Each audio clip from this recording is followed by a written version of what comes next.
Welcome, curious minds, to another deep dive. Today, we're plunging into the world of metal, specifically that highly anticipated album, Die Urkatastrophe, from the German band Kanonenfieber. Yeah, quite a distinctive band. Definitely.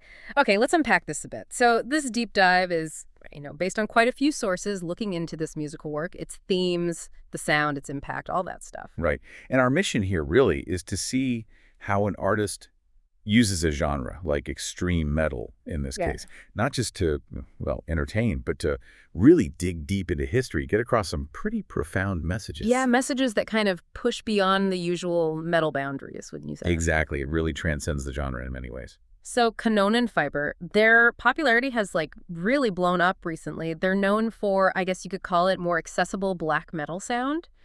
And their live shows are apparently fantastic. Very engaging, yeah. But what's really interesting is Kanonenfieber isn't, your typical band setup. It's basically the project of one guy, a multi-instrumentalist called Noise. He does the guitars, the bass, drums, writes everything. Just him. Yeah, Noise is quite the busy guy. He has other projects too, like Nanis Dias and Laia. Oh, right. But Kanonenfieber, yeah, that's often seen as maybe his most accessible work, if you're talking black and death metal. And what does accessible mean in this context? Like for people maybe not super deep into black metal? Well, typically it means like clear production, Yeah. maybe more traditional song structures, not quite as raw or lo-fi as some of the really old school stuff. Gotcha. Easier to get into, maybe? Exactly. And that clarity, that power in the production, it definitely fueled the anticipation for Die Urkatastrophe. It was huge. So being a one-man project, does that give Noise total creative freedom? Or does it present challenges trying to create such a massive sound alone? It seems to be a real strength for him, actually. The sources all kind of point to how his complete control lets him build this really cohesive vision. Makes sense. Every single instrument, every part serves the main theme without any compromise. It sounds really seamless because of that. Okay, so Die Urkatastrophe. This is their second full-length album, right? After Menschenmühle. That's right. Menschenmühle got a really strong reception. And yeah, Die Urkatastrophe follows that up, not counting the Yankee Division EP, which was just 2 tracks. And Noise had a specific goal here, didn't he? He wanted it to be as good as Menschenmühle, but different. Yeah, exactly. Not just a copy. He was aiming for like a natural progression, something that felt unique, but still unmistakably Kanonenfieber. And he definitely built the hype for this one. They released quite a few singles over several months leading up to it. Menschenmühle, the track, Panzerhenker, Der Maulwurf, Waffenbrüder, all leading up to the full album drop on September 20th. Yeah, a smart rollout. Yeah. And the production. It's described as pretty much identical to Menschenmühle. Which sounds maybe a bit odd, like no change. Well, but in a good way. It means it's still got that crystal clear yet immensely heavy sound. It sounds phenomenal, honestly. That consistency is part of their signature. Right, maintaining that sonic impact. Absolutely. Now, the key thing, the absolute core of Die Urkatastrophe, is its theme. It is just completely steeped in the history and, frankly, the horrors of World War I. And this is super important, isn't it? The album's intent. It's very clear that it does not glorify war at all. Not in the slightest. It's meant as a warning and also a commemoration for, the millions who died in WWI. It's not just history lessons set to music, though. It feels much deeper. Way deeper. That anti-war stance is everything. One source puts it really well, saying there is no glory in war. Everyone loses their lives, their souls, their humanity. Why? And it points out how war often gets boiled down to just numbers, statistics, abstract stuff. Yeah. But this album, it digs into factual reports, letters, and original documents from the surviving and deceased soldiers from the First World War. It's about making that suffering real, human. And you can absolutely feel that commitment to the history and the music itself. It just bleeds sheer pain and suffering. Listening to it, you really get a sense of the dread and exhaustion of those young guys in battles like Verdun or Tannenberg. Definitely. It's in those wailing guitar lines, the dissonance. Yeah, and the vocals too, they're so raw, not really melodic in a traditional sense. It really avoids any kind of romanticism about conflict. It sounds like anguish. Exactly. It embodies it. So, okay, the music itself. How does it work so well? It's got that accessibility we mentioned, but it's also ferocious, brutal, yet it has these memorable bits and real emotional depth. How does Noise manage that? Well, it comes back to his skill across all the instruments, right?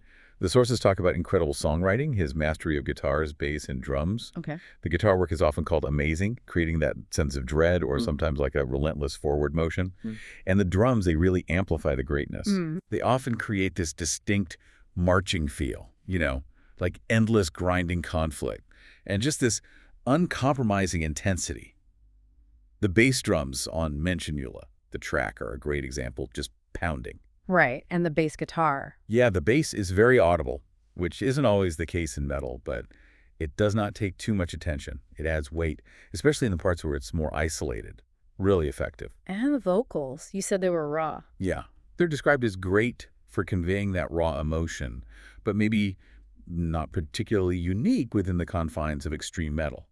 They serve the lyrics, the message, more than being a melodic focus. Okay. And the album isn't just one note, musically speaking. It covers a lot of ground. Oh, yeah, totally. You get the full range of their sound. Some songs are more melodic, kind of like the stuff on the Der Fusilier EP. Right. And then others are much heavier, groovier, more like the U-Bootsman EP. It keeps you locked in because it shifts and changes. Any specific track examples that really stand out? Definitely. Let's see. Großmacht's Fantasy, the opener. Its atmospheric sets the whole mood right away. And he uses a sample of a WWI speech. It's a common thing for Kanonenfieber. Really puts you in the time period. Effective. Then there's Der Maulwurf, described as a really catchy black metal song.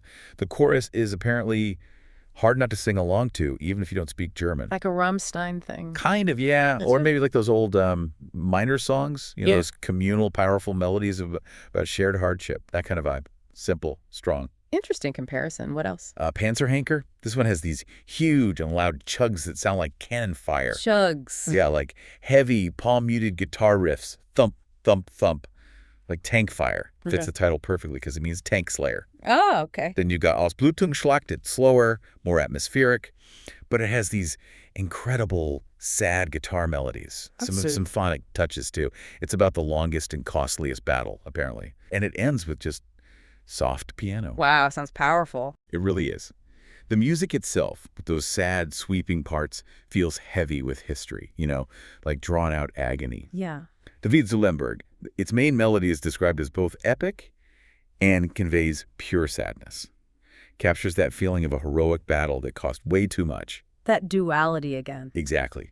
Waffenbrüder hits a real emotional note. Feels a lot like Grabenlieder from the last album, that kind of comrades in arms, shared suffering theme. Okay, a familiar feeling then. Yeah. And then there's Verdun, which is just a short interlude, gives you a moment to breathe, which you kind of need with this album. Probably, yeah. And the closer, Als die Waffen kommen, it's melancholic, acoustic, a final reflection on the horror. It really feels like a song written back in the time of WWI.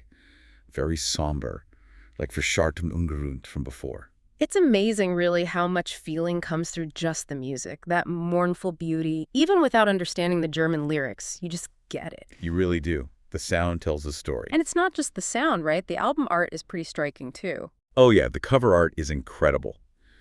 Done by Daniel Bechtold in the style of Vero Mihaly. It shows a German general putting people in a meat grinder. Stark imagery. Very.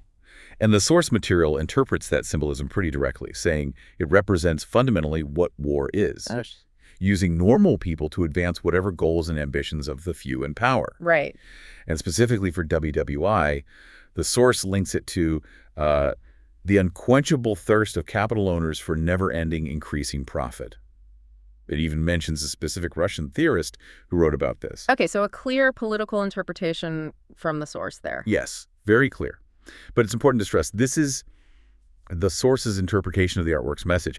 And despite any, catchy melodies or maybe moments some might call cheese, Kanonenfieber is absolutely not glorifying war. The art reinforces that anti-war message. Definitely sounds like it. And this album, Die Urkatastrophe, it seems like it's had a huge impact for the band. Immense, yeah. It really cemented their place, helped secure their signing to Century Media Records. And yeah, it's definitely up there as a strong contender for Album of the Year in many circles. Wow. And apparently it's even better suited for live shows than Menschenmühle was. It's described as very grandiose. So seeing them live is the way to go. Highly recommended, yeah. The sources strongly suggest it. There's even a live Blu-ray available if you can't catch them. And they do have shows coming up this fall and winter. Definitely worth checking out if you can. Okay, so wrapping this up, What does this all mean then? I mean, Dire Catastrophe really feels like a prime example of art doing more than just being its genre, right? It's using metal's intensity, that raw sound, to deliver this incredibly powerful, unfiltered message about history, about the human cost of war. Absolutely. It's not just like a protest song collection. It uses the sheer force of the music to make you almost feel the experience, confront the brutality directly, not just his numbers. Yeah, like the music itself is a memorial. Exactly. It's a testament to Noise's talent, too. Yeah. His output is incredible, just churning out these masterpieces that feel so complete, so committed to their themes. It really makes you think, doesn't it? How even art forms that seem extreme on the surface can be these vital historical records, these really potent warnings. For sure. It kind of invites you, the listener, to consider the stories being told in these maybe unconventional ways and what lessons they might hold for us right now, confronting history, even the uncomfortable parts. Well said. There's a lot to unpack there, long after the music stops.